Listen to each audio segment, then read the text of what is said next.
Há muito tempo atrás, existia um anjo muito bonito e vaidoso. Você já deve saber, o nome dele era Lúcifer. Ele e mais um grande número de anjos se uniram em uma luta contra os céus. E no fim, eles acabaram levando uma surra da existência, que era liderada por Miguel. Os perdedores acabaram então sendo lançados para o inferno. Em 44 a.C., Júlio César, o imperador de Roma, se sentava em seu trono para mais uma reunião de senado. Quando de repente, ele começou a ser cercado por outros membros e foi esfaqueado cerca de 23 vezes por golpes de adagas.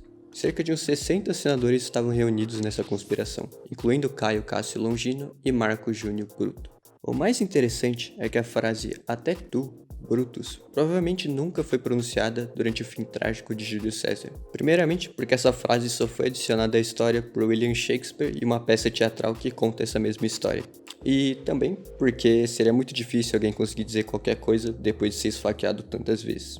E um pouquinho mais pra frente, acontecia um evento que ficaria conhecido como Beijo de Judas, onde justamente Judas beijou o menino Jesus para entregá-lo aos soldados romanos que procuravam. E o resultado disso, eu acho que todo mundo já sabe.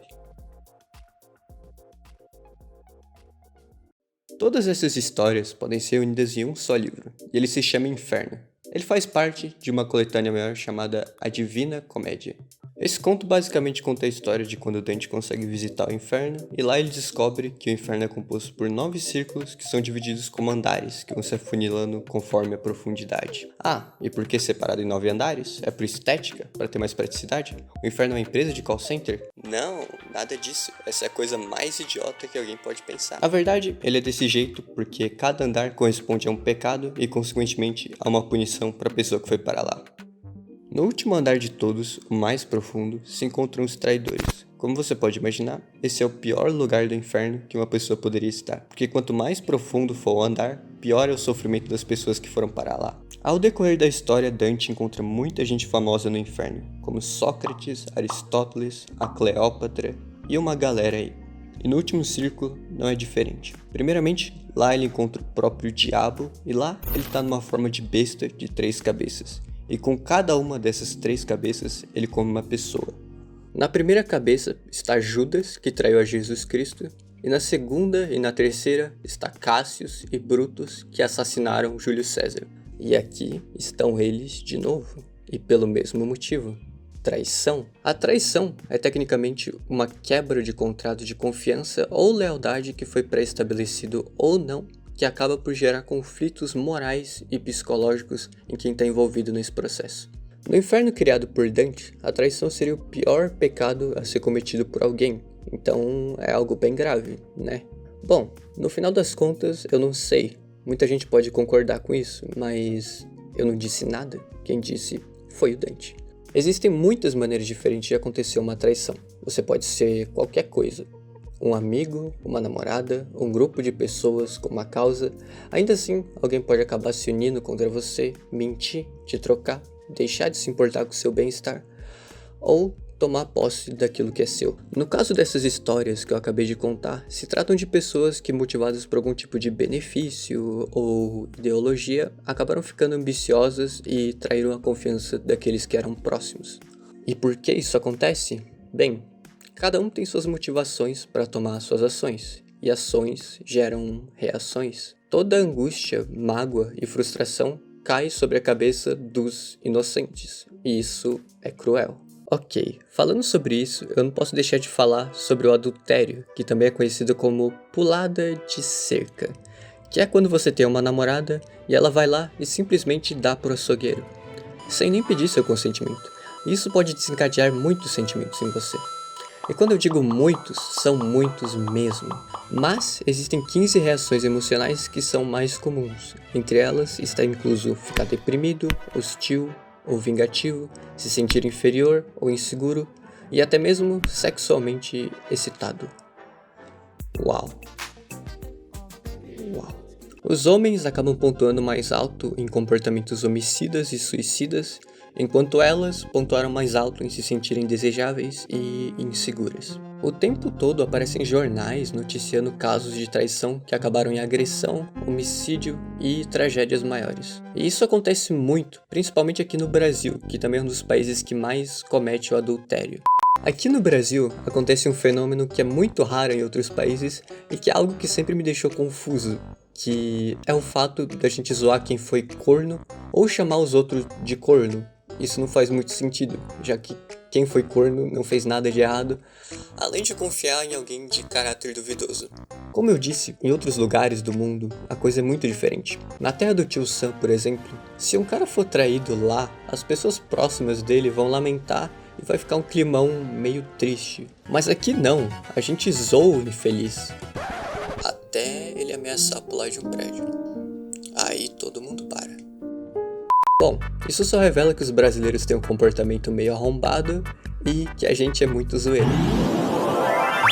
Brasil! E machista.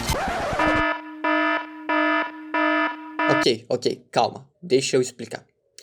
Primeiramente, a gente sabe que esse negócio de zoar o corno acontece mais com os homens em geral. E para muitos, o homem é o dono da relação. Logo, se ele não consegue controlar a própria mulher, ele é um merda e merece ser zoado por isso. Mas tipo, não tem como controlar outra pessoa sem ser abusivo ou manipulador. E se você realmente gosta da pessoa, você confia nela e deixa ela ter um círculo social. E é por isso também que não faz muito sentido zoar quem foi corno. Mas é algo cultural, então quem faz isso não tem nem toda essa maldade no coração. E é claro que é sacanagem, mas a gente não liga muito pra isso. A palavra corno tem um significado por si próprio. Basicamente significa chifre. E a gente usa ela para fazer referência a animais chifrudos. E por quê? Bem, naturalmente as fêmeas dos animais chifrudos como o boi andam perto de um só macho. E quando esse macho percebe que pode estar perdendo a parceira para algum outro humano, ele começa a ficar putaço e coloca os chifres em posição de ataque. E isso é bem parecido com algumas pessoas por aí. Algumas pessoas podem lidar bem com a pulada de cerca, outras podem partir para um lado mais agressivo e acabar cometendo um crime de ódio. Infelizmente isso acaba sendo muito comum. Inclusive, antigamente era algo considerado totalmente justo. Alguém já deve ter te falado que antigamente quem fosse pego traindo o marido ou esposa eram torturados ou executados junto com o amante. Pois é, dependendo das leis e tradições locais, isso poderia realmente acontecer. Na Babilônia, por exemplo, o Código de Hammurabi previa uma punição de morte por afogamento. E em algumas sociedades, como na Grécia Antiga, a punição era aplicada somente às mulheres que cometessem o adultério. Machismo. Aqui no Brasil, o adultério era considerado crime até o ano de 2005 ainda. Existia uma pena de detenção de até 15 a 6 meses. Obviamente essa pena na maioria das vezes não era totalmente cumprida. Hoje em dia isso não existe mais, porém ainda existem alguns casos que são exceção, onde as pessoas conseguem ser indenizadas na justiça. Mas é muita exceção mesmo. E com o tempo, o adultério foi deixado de ser julgado pela justiça e outras entidades, porque acabou chegando ao entendimento de muitos que isso era um crime que afeta a esfera moral da sociedade. Ou seja, isso pode ser mal visto por outras pessoas, mas não deve ser tratado como crime, igual falar de boca cheia ou peidar no elevador. Isso acaba fugindo do que o direito penal deve se preocupar de verdade, que são os crimes que ofendam a sociedade de maneira mais grave. Lidar com esse tipo de coisa não deve ser fácil. Ao longo dos anos de evolução social e cultural, acabamos por nos tornar monogâmicos. Isso se tornou algo muito importante para nós, para o nosso bem-estar, saúde mental e felicidade. Então isso é algo que com certeza nós queremos manter. E se algo assim acontece, deve ser bem difícil ficar de boa. Mas pare para pensar, se você não fez nada de errado, e mesmo assim foi traído, a culpa não é sua. A outra pessoa é que é arrombada. Mate ela. Brincadeira, pessoal. Não pode matar outra pessoa. É crime. Não pode. Então fica de boa aí. Mas você tem todo o direito do mundo de odiar outra pessoa. Então, ressignifique o seu valor. Odeie a outra pessoa eternamente. Descanse seu coraçãozinho. E continue a sua vida. Afinal, a vida não se baseia apenas em relacionamentos ou encontrar uma pessoa. Ou essas coisas aí, mano. Não sei porque as pessoas assistem isso. E é isso. Eu vou ficando por aqui. Obrigado por assistir. Eu vejo você por aí. Até mais.